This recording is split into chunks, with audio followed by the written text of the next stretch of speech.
Sud Radio Regard de Femme, Michel Vianès. Bonjour ma chère Michel.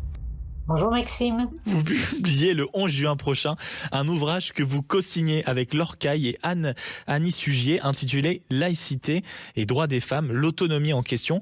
Pourquoi l'autonomie des femmes est-elle aujourd'hui indissociable du combat pour la laïcité ? Eh bien, si nous avons initié ce projet, c'est parce que nous assistons à un recul inquiétant.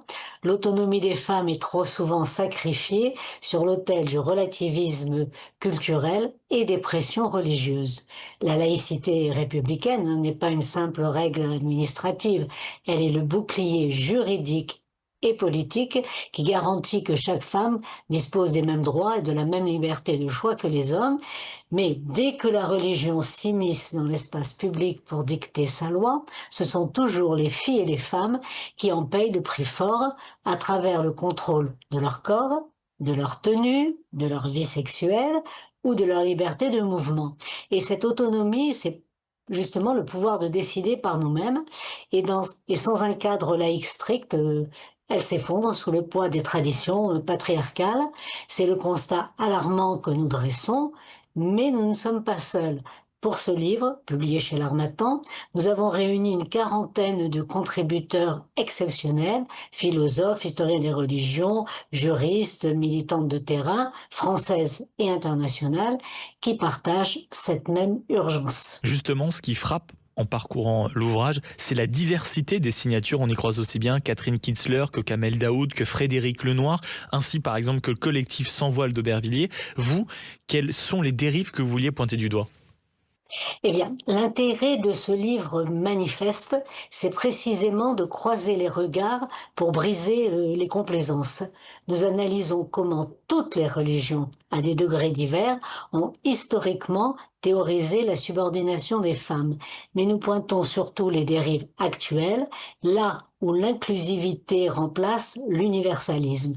Sous couvert de tolérance, certains courants légitiment des régressions qui enferment les femmes dans des rôles ou des stéréotypes sexués, alors qu'il s'agisse de l'entrisme-intégrisme à l'école républicaine, du recul de la mixité dans le sport avec l'offensive sur le voile, de la situation internationale de Téhéran à Kaboul. Les textes donc publiés vont décortiquer la fabrique du consentement à l'oppression et nous portons également, comme vous le savez, un combat juridique crucial, la reconnaissance internationale de l'apartheid sexuel comme crime contre l'humanité. Et pour conclure, face à ces constats, ils sont nombreux dans votre livre, et à cette mobilisation collective, quelles sont les pistes concrètes que vous avez pour réaffirmer ce lien vital entre la laïcité et l'émancipation ? Eh bien, nos propositions, et celles de toutes les plumes signataires, reposent sur une conviction claire. Nous devons réaffirmer l'universalité des droits humains qui ne peuvent souffrir aucune exception culturelle ou religieuse. L'autonomie des femmes n'est pas du tout négociable. Et pour cela, nous devons soutenir sans faille la liberté de conscience qui inclut le droit de croire, de ne pas croire, mais aussi le droit de s'affranchir d'un dogme sans crainte de représailles. Et il est indispensable également d'éduquer les jeunes générations à cette égalité réelle et à la laïcité qui est un espace de liberté commune. Et ce livre, eh bien, c'est une force, un bouclier. En réunissant tant de voix fortes, nous voulons redonner de l'énergie à toutes celles et ceux qui refusent de voir les droits des femmes reculer. Et je donne rendez-vous donc aux auditeurs et auditrices le 11 juin pour sa sortie en librairie.